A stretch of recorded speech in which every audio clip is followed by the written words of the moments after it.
ધોરણ 11 કોમર્સ પ્રકરણ નંબર 7 ભારતીય અર્થતંત્ર. અગાઉના લેક્ચરની અંદર સ્વતંત્રતા પહેલાંનું ભારતીય અર્થતંત્ર એ ટોપિકની આપણે ચર્ચા કરી હતી. હવે સ્વતંત્રતા પછીનું ભારતનું અર્થતંત્ર જે છે એ કેવા પ્રકારનું છે, કેટલો વિકાસ પામ્યું છે એ આપણે જોઈએ. આઝાદી પછી ભારતનું અર્થતંત્ર વિકાસના પંથે રહ્યું છે, જે બાબતો નીચેના લક્ષણો દ્વારા સ્પષ્ટ કરીએ. ભારતનું અર્થતંત્ર જે છે એ સ્વતંત્રતા પહેલાં અંગ્રેજોએ પાયમાલ કરી નાખ્યું હતું. હવે ધીમે ધીમે આઝાદી પછી આપણો દેશ જે છે એ વિકાસના પથ ઉપર આગળ વધે છે. એ નીચેની બાબતો છે એ આપણે જોઈએ, આંકડાકીય માહિતી, તો એના આધારે આપણને ખ્યાલ આવશે. માથાદીઠ આવક. ભારતની માથાદીઠ આવક વર્ષ 2013માં $5,150 હતી, જે ચીનની માથાદીઠ આવક $11,477, શ્રીલંકાની $9,250, અમેરિકાની $52,308 અને નોર્વેની સૌથી ઊંચી એટલે કે $63,909 કરતાં ઘણી ઓછી જણાય છે, જે વિકસિત દેશોની માથાદીઠ આવકના 7 થી 10 ગણી ઓછી છે અને તે પછાત દેશો કરતાં વિશેષ વધારો સૂચવતી નથી. ભારતની માથાદીઠ આવક જે છે એ આઝાદી પછી એટલે કે 2013માં હમણાંની જ વાત કરીએ તો એ કેટલી હતી? $5,150, જે અન્ય વિકસિત રાષ્ટ્રો કરતાં 7 થી 10 ગણી ઓછી છે અને જે બીજા ભારત જેવા વિકાસશીલ દેશો છે એના પ્રમાણમાં પણ વધારે કહી શકાય નહીં. અહીંયા ખરીદ શક્તિના માપદંડ મુજબ ભારતની માથાદીઠ આવક અને અન્ય દેશોની માથાદીઠ આવક તમને આપેલી છે. એમ તમે જુઓ તો ભારત કરતાં શ્રીલંકા અને ચીન આ બેયની માથાદીઠ આવક જે છે એ આપણા કરતાં વધારે છે. નોર્વે જે છે એની સૌથી વધારે માથાદીઠ આવક છે. બાજુના કોષ્ટકની અંદર કે ભાઈ ચાલુ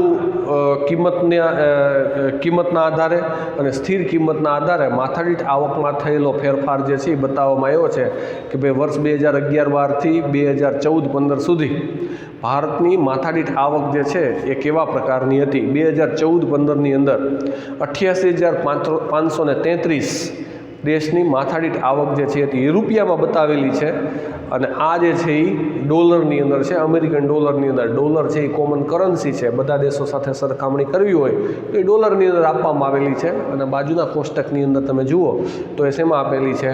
રૂપિયામાં આપેલી છે. ત્યાર પછી સ્વતંત્રતા પછીની ભારતીય ખેતી જે છે એ જોઈએ કે ભાઈ ભારત એક ખેતી પ્રધાન દેશ છે. આઝાદી સમયે ભારતની લગભગ 72% અને 2001-2માં 58% વસ્તીને ખેતી ક્ષેત્રમાંથી રોજગારી પ્રાપ્ત થતી હતી. આઝાદી પછી 72% ભારતીયો જે છે એ ખેતી ક્ષેત્ર ઉપર નિર્ભર હતા. આજે 2001-2માં 58% લોકો જે છે આપણી દેશની કુલ વસ્તીના 58%, એટલે કે દર 158 લોકો જે છે એ ખેતી ક્ષેત્રમાંથી રોજગારી પ્રાપ્ત કરે છે.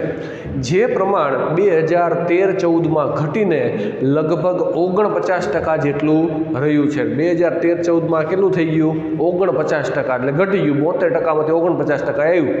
આમ ઉત્તરોત્તર ભારતમાં ખેતી ક્ષેત્રનું મહત્વ ઘટતું ગયું છે.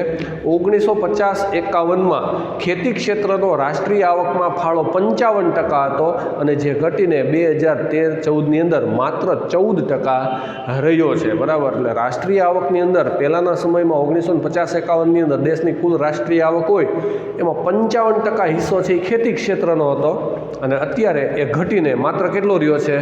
14% જ રહ્યો છે. ટૂંકમાં કહીએ તો ખેતી ક્ષેત્રનું મહત્વ જે છે એ ભારતીય અર્થતંત્રમાં ઘટતું જાય છે. ઉદ્યોગો. 1951માં ભારતના ઉદ્યોગો 10.6% લોકોને રોજગારી પૂરી પાડતા હતા. 110 લોકો જે છે એને ભારતીય ઉદ્યોગો 1951માં રોજગારી પૂરી પાડતા હતા. આ પ્રમાણ 2001માં 18% થયું અને એની અંદર વધારો થયો અને 18% થયું. ક્યારે? 2001માં.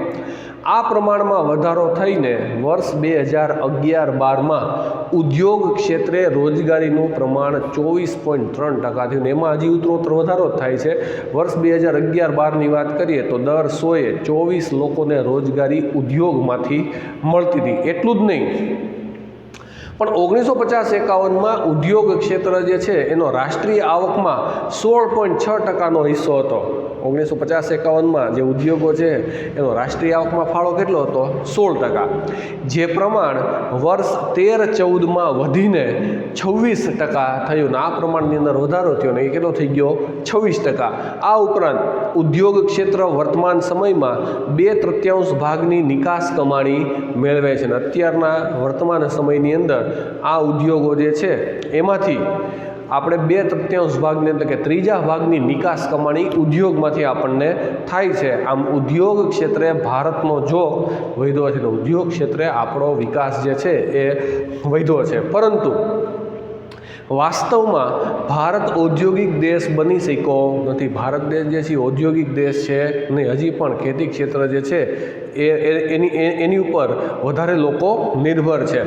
જ્યારે રાષ્ટ્રીય આવકનો 1950-51માં 15%, 1980-81માં 24%, વર્ષ 2000 અને 2001માં 27%, 13-14ની અંદર 26% હિસ્સો આપ્યો છે. બરાબર. RBIએ આંકડા જે આપેલા છે, કોમન સેમ્પલ સર્વે જે કરવામાં આવે એના આધારે આ આંકડાઓ મળ્યા છે. તો આપણે જોઈએ કે ભાઈ ઉદ્યોગ ક્ષેત્રનો રાષ્ટ્રીય આવકની અંદર ફાળો જે છે એ દિન પ્રતિદિન વધતો જાય છે. એ દેશના વિકાસનું પ્રતીક સૂચવે છે. સેવા ક્ષેત્ર. ઈસવીસન 1951માં ભારતના સેવા ક્ષેત્રનો કુલ રોજગારીમાં 17% ફાળો હતો. 1951માં સેવા ક્ષેત્રમાંથી 17% લોકો જે છે એને રોજગારી મળતી હતી. અને જે વર્ષ 2001માં 25% થયો અને 11-12માં એ વધીને કેટલો થયો? 27%. એટલે કે અત્યારે તમે જુઓ તો 27% લોકો એવા છે કે જે સેવા ક્ષેત્રમાંથી રોજગારી મેળવે છે. 50-51માં ભારતનું સેવા ક્ષેત્ર છે એનો રાષ્ટ્રીય આવકની અંદર 30% હિસ્સો હતો. 30% હિસ્સો છે એ કોનો હતો? સેવા ક્ષેત્રનો. ક્યારે? 50-51માં. જે 80-81માં 38% થયું, 2000-2001માં 50% અને જે છેલ્લે 14 અને 15માં 52% થયું. એટલે આમ જોવા જઈએ તો દેશની કુલ રાષ્ટ્રીય આવકમાં 52% હિસ્સો જે છે એ સેવા ક્ષેત્રનો છે. આમ ભારતમાં સેવા ક્ષેત્રએ અભૂતપૂર્વ વિકાસ કર્યો છે અને રાષ્ટ્રીય આવકમાં પણ એનો સિંહ ફાળો છે. સૌથી વધારે વિકસતું, સૌથી વધારે કમાણી કરી આપતું જો કોઈ ક્ષેત્ર ભારતીય અર્થતંત્રની અંદર અત્યારે હોય તો એ કયું છે? સેવા ક્ષેત્ર, જેને આપણે સર્વિસ સેક્ટર કહીએ. વસ્તી. વર્ષ 1901માં ભારતની વસ્તી 23.84 કરોડ હતી. જેમાં વધારો થઈ 1951માં 36 કરોડ અને તેમાં ખૂબ વધારો થયો અને ઝડપથી વધારો થયો. જે વર્ષ 2001માં આપણી વસ્તી 102 કરોડ હતી અને 2011ની અંદર એ વસ્તી છે 121 કરોડ જેટલી થઈ. અને જે દર્શાવે છે કે ભાઈ આઝાદી મેળવ્યા પછી ભારત દેશની વસ્તી જે છે એની અંદર સતત વસ્તી વધારો થયો છે, વસ્તી વિસ્ફોટ થયો છે એવું આપણે કહી શકીએ. અને અંદાજે આપણા વસ્તી વધારાનો દર જે છે એ 1.5% જે છે એટલા દરે ભારતની અંદર વસ્તી જે છે એ વધતી જાય છે. ભારતનો આ વસ્તી વિસ્ફોટ એક ચિંતાનો વિષય બને છે. સતત વધતી વસ્તી કોઈ પણ દેશના અર્થતંત્ર માટે ચિંતાનો વિષય હોય છે. વસ્તી વધવાથી દેશની અંદર ઘણી બધી સમસ્યાઓ અને ઘણા બધા પ્રશ્નો પણ ઉપસ્થિત થાય છે. વસ્તીના ચેપ્ટરની અંદર આપણે જોયું હતું. ગરીબી. ભારત નિરપેક્ષ ગરીબીની સમસ્યા ધરાવતો દેશ છે. ભારત જે છે એની અંદર નિરપેક્ષ ગરીબી છે.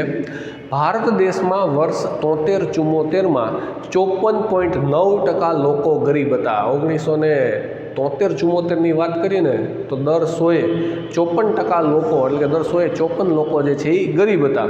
આ પ્રમાણ 93-94માં ઘટીને 45% થયું. આ પ્રમાણ ઘટીને કેટલું થઈ ગયું? 45%.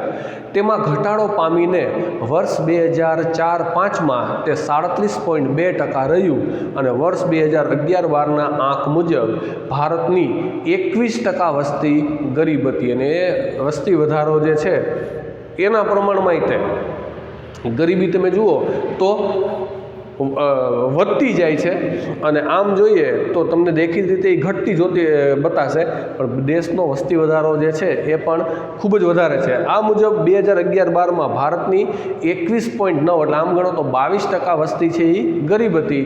વાસ્તવમાં ગરીબીનું પ્રમાણ જે છે એ ઘટ્યું છે, એમ છતાં પણ ભારતની દારૂણ ગરીબીમાં મોટો ફેરફાર થવા પામ્યો નથી. એનું કારણ છે વસ્તી વધારો. બેકારી. ભારતમાં ભારત એ માળખાગત બેકારી ધરાવતો દેશ છે. ભારતના લોકો જે છે એ બેકાર છે, એને જોઈએ તેટલું કામ મળી શકતું નથી. ભારતમાં વર્ષ 1951માં 33 લાખ લોકો બેકાર હતા. 1951ની અંદર ભારતની અંદર 33 લાખ લોકો જે છે કામ કરી શકે એવા લોકો જે છે એ બેકાર હતા. નેશનલ સેમ્પલ સર્વેના અંદાજ મુજબ વર્ષ 1999-2000માં ભારતના 7.31% લોકો બેકાર હતા. નેશનલ સેમ્પલ સર્વે હાથ ધરવામાં જે આવ્યો એના અંદાજ મુજબ 1999-2000ની અંદર ભારતના 7.31 કે દર 107 લોકો જે છે એ કેવા હતા? બેકાર. જે પ્રમાણ વર્ષ 2004-05માં વધીને 8.2% થયું. અને આની અંદર પાછો વધારો છે. એની પ્રમાણ કેટલું થઈ ગયું? 8.2. એનું કારણ શું હતું કે વસ્તી વધારો. બેકારીના પ્રમાણમાં વર્ષ 9-10માં ઘટાડો થઈ અને 6.6% થયું અને એ પ્રમાણ 2011-12માં 5.6% સુધી નીચું આવ્યું. હજુ પણ આપણા દેશની અંદર 5.6% લોકો એવા છે કે જે બેકાર છે, બેરોજગાર છે. પરંતુ ભારતની ગ્રામીણ બેકારીમાં પ્રચ્છન્ન બેકારીનું પ્રમાણ વિશેષ છે. બરાબર, પૂર્ણ રીતે જે બેકાર હોય એવી પ્રજા જે છે એ ક્યાં છે? ગ્રામીણ ક્ષેત્રની અંદર. ગ્રામીણ બેકારી જે છે એ પ્રચ્છન્ન બેકારી ભારત દેશની અંદર છે. આ બેકારી છુપી બેકારી હોવાથી માપી શકાતી નથી. આમ બેકારીનું ઊંચું પ્રમાણ ધરાવતો દેશ જે છે એ આપણો દેશ છે. એટલે આપણે અમુક છુપી બેકારી હોય કે જે માપી શકાય નહીં ગ્રામ્ય ક્ષેત્રની અંદર જે હોય તે. એટલે ભારત દેશ જે છે એ ઊંચી બેકારી ધરાવતો દેશ જે છે એ કહી શકાય. માનવ વિકાસ. ભારતીય લોકોનું જીવન ધોરણ વાસ્તવમાં વિશ્વના વિકસિત દેશોની સાપેક્ષમાં ખૂબ નીચું છે. આપણા દેશના જો લોકો છે એનું જીવન ધોરણ છે એ અન્ય દેશોની સરખામણીમાં ખૂબ જ નીચું છે. સામાન્ય રીતે માનવ વિકાસ અહેવાલ કે જેની રચના સંયુક્ત રાષ્ટ્ર સંઘ કરે છે તે મુજબ સરેરાશ આયુષ્ય, જ્ઞાન અને જીવન ધોરણ માપદંડ અનુસાર એક માનવ વિકાસ આંક તૈયાર કરવામાં આવે છે. માનવ વિકાસ અહેવાલ જે તૈયાર કરવામાં આવે સામાન્ય રીતે એની રચના જે છે સંયુક્ત રાષ્ટ્ર સંઘ યુનો જે છે એના દ્વારા કરવામાં આવે અને એ મુજબ સરેરાશ આયુષ્ય, જ્ઞાન, જીવન ધોરણના માપદંડ અનુસાર માનવ વિકાસ આંક જે છે ને એ તૈયાર કરવામાં આવે છે. આ માનવ વિકાસ આંક જે છે એ રજૂ કરતા અહેવાલને માનવ વિકાસ અહેવાલ કહે છે.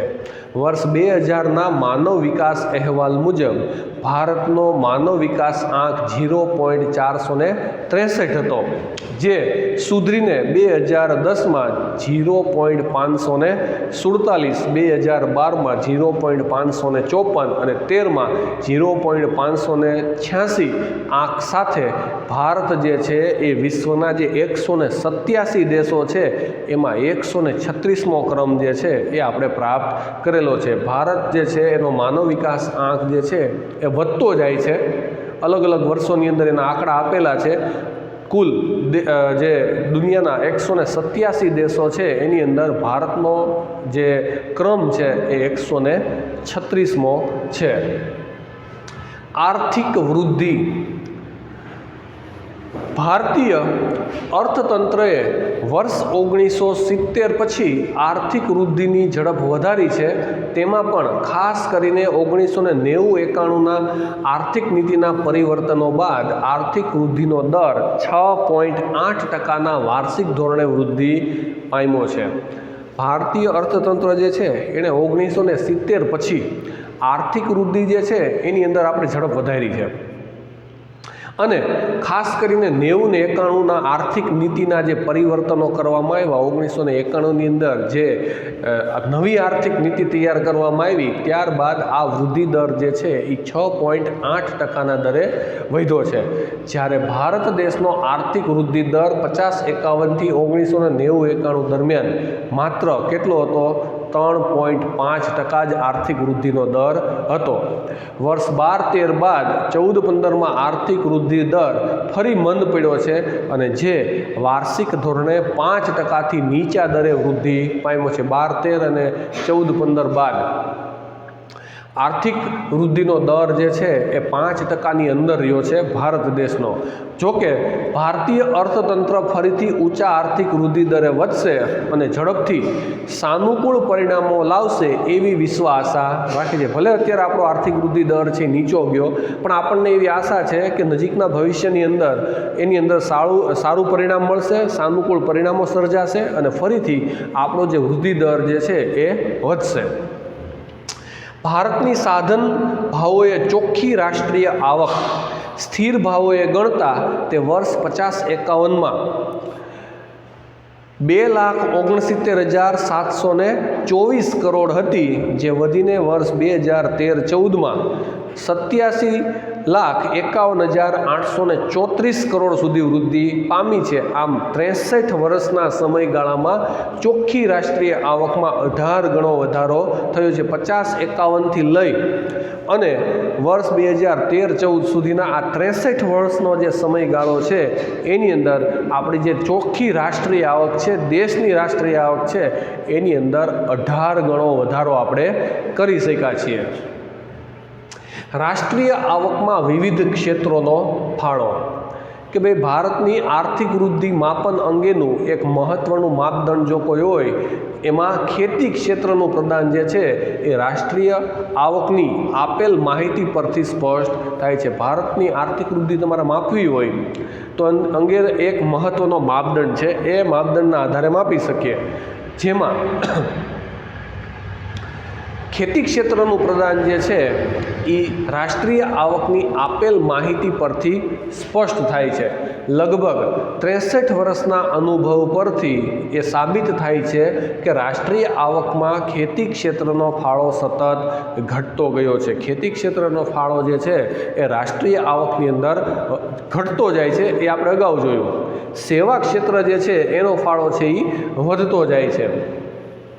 જ્યારે ઉદ્યોગ અને સેવા ક્ષેત્રનો ફાળો જે છે એ સતત વધતો ગયો છે. વર્તમાન રાષ્ટ્રીય આવકમાં સૌથી શ્રેષ્ઠ ફાળો આપનાર ક્ષેત્ર તરીકે કોણ છે? તો કે સેવા ક્ષેત્ર છે, કે જે દેશની કુલ રાષ્ટ્રીય આવકમાં 52.7%નો હિસ્સો જે છે એ ધરાવે છે અને પ્રથમ પ્રાપ્ત કરેલ છે. એટલે કે પ્રથમ ક્રમ ઉપર જો કોઈ હોય રાષ્ટ્રીય આવકમાં તો સેવા ક્ષેત્ર, બીજા ક્રમ ઉપર જો હોય તો એ ઉદ્યોગ અને ત્રીજા ક્રમ ઉપર કોણ છે? ખેતી ક્ષેત્ર જે છે એ રાષ્ટ્રીય આવકની અંદર છે. અલગ અલગ ક્ષેત્રનો ફાળો આપેલો છે. ખેતીનો ફાળો, ઉદ્યોગનો અને સેવા ક્ષેત્રનો ફાળો જે છે એ અલગ અલગ વર્ષની અંદર આપેલો છે. જુઓ તમે અહીંયા 1950-51માં ખેતી ક્ષેત્રનો રાષ્ટ્રીય આવકની અંદર ફાળો 53% હતો, જે 2014-15માં કેટલો થઈ ગયો? 17.6. ઉદ્યોગો જે છે એ 16% રાષ્ટ્રીય આવકમાં એનો ફાળો હતો 50-51ની અંદર, અને 14-15માં કેટલો થઈ ગયો? 29%. અને સૌથી વધારે સેવા ક્ષેત્ર જે છે એનો 50-51માં ફાળો 30% હતો, જે 14-15ની અંદર 52% સુધી પહોંચ્યો છે. આ આર્થિક સર્વે ઉપરથી આ આંકડા લેવામાં આવ્યા છે. માથાદીઠ આવક ભારતમાં વર્ષ 50-51માં સ્થિર ભાવોએ દેશની માથાદીઠ આવક જે છે એ 7,114 રૂપિયા હતી, જે 13-14માં વધીને 39,000 રૂપિયા જેટલી થઈ. આમ કુલ 63 વર્ષના સમયગાળામાં આપણા દેશની માથાદીઠ આવક જે છે એનો 63 વર્ષની અંદર 4.5 ગણો વધારો થયો છે, જેમાં વર્ષ 50-51થી વર્ષ 90 ને 51ના ગાળા તરફ જો ધ્યાન કેન્દ્રિત કરવામાં આવે તો માથાદીઠ આવકમાં વાર્ષિક 1.6% દરે વૃદ્ધિ થઈ છે. તમે જો ધ્યાન કેન્દ્રિત કરો માથાદીઠ આવક ઉપર 50-51થી 90-91 સુધીમાં તો 1.6% દરે માથાદીઠ આવકની અંદર વધારો થતો જોવા મળે છે. અને વર્ષ 90-91 બાદ તે લગભગ 5.5%ના વાર્ષિક દરે વૃદ્ધિ થવા પામી છે. 90-91 પછી તમે જુઓ તો 5.5%ના દરે એની અંદર વધારો થતો જાય છે, જે સ્પષ્ટ કરે છે કે આર્થિક સુધારાની અસરને કારણે વૃદ્ધિનો દર ઝડપી બન્યો છે. અને એ આપણે એવું સાબિત થાય છે કે ભાઈ આર્થિક સુધારાની જે અસર છે એના હિસાબે આપણા વૃદ્ધિનો દર જે છે એ ઝડપથી ટૂંકમાં વધ્યો છે. 1991 પછી જે નવી આર્થિક નીતિ તૈયાર કરવામાં આવી એના હિસાબે વૃદ્ધિનો દર જે છે એ ઝડપી બન્યો છે. રોજગારીનું સ્તર. ભારતમાં રોજગારી માટે 3 ક્ષેત્રો તારવવામાં આવ્યા છે. રોજગારી મેળવવા માટે ભારત જે છે એમાં 3 ક્ષેત્રો તારવવામાં આવ્યા છે: પ્રાથમિક ક્ષેત્ર, ઔદ્યોગિક ક્ષેત્ર અને સેવા ક્ષેત્ર. પ્રાથમિક ક્ષેત્ર, આ ક્ષેત્રમાં ખેતી અને ખેતીને સંલગ્ન પ્રવૃત્તિઓ જેવી કે પશુપાલન, જંગલ, મરઘા ઉછેર વગેરેનો સમાવેશ થાય છે. પ્રાથમિક ક્ષેત્ર જે છે ને પ્રાઇમરી સેક્ટર કહેવાય, એની અંદર ખેતી અને ખેતી સાથે સંકળાયેલા અન્ય ઉદ્યોગો જે છે એનો સમાવેશ થાય છે, જેવા કે પશુપાલન છે, મરઘા બતકા ઉછેર કેન્દ્રો છે, પછી જંગલનું જે કાંઈ પણ ઉત્પાદન છે લાકડાનું ને એ બધું પ્રાથમિક ક્ષેત્રની અંદર આવે. પછી છે ઔદ્યોગિક ક્ષેત્ર, ઉદ્યોગનો એની અંદર સમાવેશ થાય. ઉદ્યોગ ક્ષેત્રની અંદર તમામ ઉત્પાદન સાથે સંકળાયેલી જે પ્રવૃત્તિ હોય, દાખલા તરીકે નાના મોટા ઉદ્યોગો હોય, બાંધકામ ઉદ્યોગો હોય, વહાણ ઉદ્યોગ છે, એ ઉદ્યોગિક ક્ષેત્રની અંદર આવે. અને ત્રીજું છે સેવા ક્ષેત્ર, જેની અંદર વેપાર, વાહન વ્યવહાર, ખાણ અને સંદેશા વ્યવહાર, બેન્કિંગ જેવી ઇતર સેવાઓનો પણ સમાવેશ થાય છે. એટલે 3 ક્ષેત્રો જે છે એ રોજગારી માટે ભારતમાં રોજગારી માટે અલગ તારવવામાં આવ્યા છે. રોજગારીમાં અલગ અલગ ક્ષેત્રોનો ફાળો કે ભાઈ પ્રાથમિક ક્ષેત્ર ખેતી ક્ષેત્રમાં 1951ની અંદર 72% એ રોજગારી પૂરું પાડતું હતું ને 2011-12માં કેટલું થઈ ગયું? 48%. ઉદ્યોગ ક્ષેત્ર જે છે ઔદ્યોગિક ક્ષેત્ર એ 1951માં 10% લોકોને રોજગારી પૂરું પાડતું હતું, જે અત્યારે 24% લોકોને રોજગારી પૂરી પાડે છે. અને સૌથી વધુ સેવા ક્ષેત્ર જે છે એ 1951માં 17% લોકોને રોજગારી પૂરું પાડતી હતી. હવે અત્યારે તમે જુઓ તો 11-12ની અંદર 26% લોકો જે છે એને રોજગારી શેમાંથી મળે છે? સેવા ક્ષેત્રમાંથી મળે છે. તો અલગ અલગ વર્ષના અલગ અલગ આંકડાઓ આપવામાં આવેલા છે કે ભાઈ રોજગારી જે છે એ કયા ક્ષેત્રમાંથી કેટલા ટકા પૂરી પડે છે. ભારતમાં વર્ષ 1951માં પ્રાથમિક ક્ષેત્રે 72.1%, ઔદ્યોગિક ક્ષેત્ર 10% અને સેવા ક્ષેત્ર જે છે 17% રોજગારીની તકો પૂરું પાડતા હતા. આપણે કોષ્ટકની અંદર જોયું એ જ અહીંયા તમને આપેલું છે.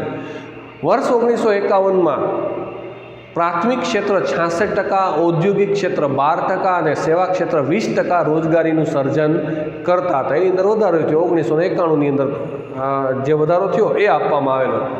જ્યારે વર્ષ 2001માં પ્રાથમિક ક્ષેત્ર જે છે 56%, ઉદ્યોગ ક્ષેત્ર 18% અને સેવા ક્ષેત્ર જે છે 25% રોજગારીની તકો ઊભી કરતા.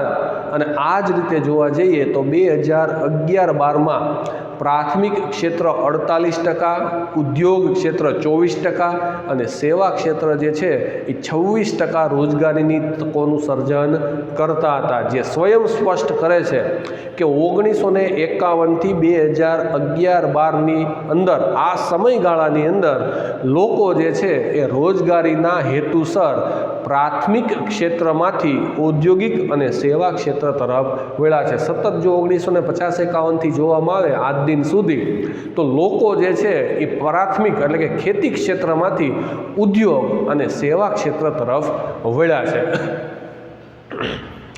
પાયાની સુવિધાઓમાં વૃદ્ધિ.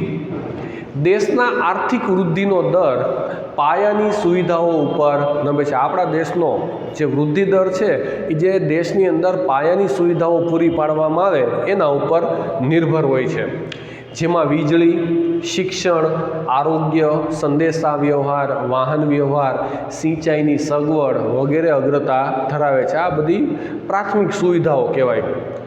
પાણી પુરવઠો છે, વીજળી છે, શિક્ષણ છે, આરોગ્યની સેવાઓ છે, સંદેશા વ્યવહાર, વાહન વ્યવહાર, એના ઉપર દેશનો વિકાસ જે છે નિર્ભર હોય. ભારતમાં પાયાની સુવિધાઓના સંબંધમાં નીચે મુજબની વૃદ્ધિ જોવા મળી છે. જે પાયાની સુવિધાઓ છે એમાં પણ વિકાસ થયો છે અને એની અંદર પણ વૃદ્ધિ થઈ છે. એ આપણે જોઈએ કે ભાઈ સિંચાઈની સગવડ 50-51ની અંદર 22.6 મિલિયન હેક્ટરમાં સિંચાઈની સુવિધા હતી, જે 12-13માં વધીને 63 મિલિયન હેક્ટર સુધી વિસ્તાર પામી છે. આમ કુલ 45% વાવેતરનો વિસ્તાર સિંચાઈની સુવિધા હેઠળ આવરી લેવામાં આવેલ છે. 50-51માં 22 મિલિયન હેક્ટરને જ પાણી મળતું, સિંચાઈની સગવડતા પ્રાપ્ત થતી હતી. આની અંદર વધારો થઈ 12-13ની અંદર 63 મિલિયન હેક્ટર સુધી આપણે સિંચાઈની સગવડતા જે છે એ વધારી શક્યા છીએ, જેનું કારણ છે મોટા મોટા ડેમ, નદી, નહેરો અને સરોવરો જે છે એ બાંધવામાં આવ્યા. એના હિસાબે આ સિંચાઈની સગવડતાની અંદર વધારો થયો છે. શિક્ષણની સુવિધા. ભારતમાં આઝાદી સમયે 20 યુનિવર્સિટી અને 500 કોલેજ હતી. 1947 પછીની જો વાત કરીએ તો ખાલી 20 યુનિવર્સિટી અને 500 કોલેજ હતી. એની અંદર પણ વધારો થયો. 35,000 કોલેજો અને 719 યુનિવર્સિટીઓ જે છે એ અત્યારે ભારત દેશની અંદર છે. અને ભારતનો સાક્ષરતા દર, શિક્ષણનો દર 1951માં જે 18% હતો એ વધીને 73% સુધી આપણે લઈ જઈ શક્યા છે. એટલે પાયાની સુવિધાની અંદર પણ આપણે વધારો કર્યો છે. વીજળીની સુવિધા. વીજળીના ઉત્પાદનમાં પણ ભારત જે છે એણે વિકાસ હાંસલ કર્યો છે. 1950-51માં ભારત દેશની અંદર 2300 મેગાવોટ વીજળીનું ઉત્પાદન જે છે એ આપણે કરી શકતા હતા. 2300 મેગાવોટ વીજળી આપણે ઉત્પન્ન કરતા હતા, જે વધીને 2011-12ની અંદર 2,43,000 મેગાવોટ, એટલે કેટલો બધો વધારો. આમ ગણો તો 100 ગણો વધારો જે છે એ આપણે આઝાદી પછીના સમયગાળાની અંદર કર્યો છે. રોડ અને રસ્તાની સુવિધા. ભારત જે છે એ વિશ્વના સૌથી મોટા રોડ નેટવર્ક ધરાવતો દેશો પૈકીનો એક દેશ છે. દુનિયાના સૌથી વધારે રોડનું જે નેટવર્ક ધરાવતા દેશો હોય એમાં ભારતની પણ ગણના થાય છે. અંદાજિત 48.6 લાખ કિલોમીટર લાંબા રોડ જે છે એ ભારતની અંદર છે. રેલવેની સુવિધા. ભારતીય રેલવે જે છે એ વિશ્વમાં 4થા નંબરનું સૌથી મોટું રેલવે નેટવર્ક છે. બરાબર, 1853માં શરૂઆત થઈ હતી. મુંબઈ અને થાણા વચ્ચે અંગ્રેજોએ શરૂઆત કરી હતી રેલવેની. ત્યારથી અત્યાર સુધી જોઈએ તો દુનિયાની અંદર 4થું સ્થાન ધરાવતું આપણું ભારતીય રેલવે તંત્ર છે, રેલવેનું નેટવર્ક છે. અંદાજે 65,000 કિલોમીટર લાંબો રેલ માર્ગ ધરાવે છે. 65,000 કિલોમીટર જેટલા રેલવેના પાટા જે છે બિછાવવામાં આવ્યા છે અને 65,000 કિલોમીટર જેટલું રેલવે નેટવર્ક જે છે એ આપણા દેશનું છે. આજે ભારત વિશ્વ બેંકના જાહેર થયેલ એપ્રિલ 2014ના અહેવાલ મુજબ સમખરીદ શક્તિના આધાર પર વિશ્વની સૌથી મોટી અર્થવ્યવસ્થાઓમાં 3જા ક્રમે છે. વિશ્વ બેંકે જે અહેવાલ પ્રસિદ્ધ કરેલો છે 2014ની અંદર, એ મુજબ ભારત દેશ જે છે એ સમખરીદ શક્તિના આધાર ઉપર વિશ્વની સૌથી મોટી અર્થવ્યવસ્થા જો કોઈ હોય એમાં 3જા નંબરે ભારત દેશ જે છે એ છે. જે વિશ્વ બેંકના આંતરરાષ્ટ્રીય સરખામણી કાર્યક્રમના 2011ના રાઉન્ડમાં અમેરિકા અને ચીન બાદ ભારતને સ્થાન પ્રાપ્ત થયું છે. 2011ની અંદર એના જે રાઉન્ડ બહાર પાડવામાં આવે, એની જે ગણતરી કરવામાં આવે એ મુજબ અમેરિકા પ્રથમ ક્રમે છે, ચીન છે એ બીજા ક્રમે છે અને 3જા ક્રમ ઉપર ભારતીય અર્થતંત્ર છે. આમ ભારતની અર્થવ્યવસ્થા જાપાનની અર્થવ્યવસ્થાથી આગળ વધી ચૂકી છે. બરાબર, આપણે જાપાનની અર્થવ્યવસ્થા છે ને એનાથી પણ આપણે આગળ છીએ. જાપાનનો ક્રમ ચોથો છે, જે અગાઉ ત્રીજો હતો. અગાઉ એ ક્રમ જે જાપાનનો ત્રીજો હતો ને એ સ્થાન આપણે લઈ લીધું છે. જાપાન છે એ ચોથા ક્રમ ઉપર ધકેલાયું છે. જ્યારે ભારતીય અર્થવ્યવસ્થા 2005ના સર્વેક્ષણમાં 10મા ક્રમે હતી. આમ ભારતે વિશ્વના દેશોની સરખામણીમાં અભૂતપૂર્વ વિકાસ સાધ્યો છે. ભારતીય અર્થવ્યવસ્થા છે 2005માં 10મા ક્રમે હતી અને તમે જુઓ કે 2014ની અંદર ત્રીજા ક્રમ ઉપર આવી. એટલે એમ આપણે કહી શકીએ કે વિશ્વના દેશોની સરખામણીમાં ભારતીય અર્થતંત્ર જે છે એણે અભૂતપૂર્વ વિકાસ કર્યો છે. આ પ્રકરણ જે છે એને અહીંયા આપણે પૂર્ણ જાહેર કરીએ છીએ. તમારે તમારી પાકી બુકની અંદર આ પ્રકરણનું સ્વાધ્યાય જે છે એ લખવાનું છે.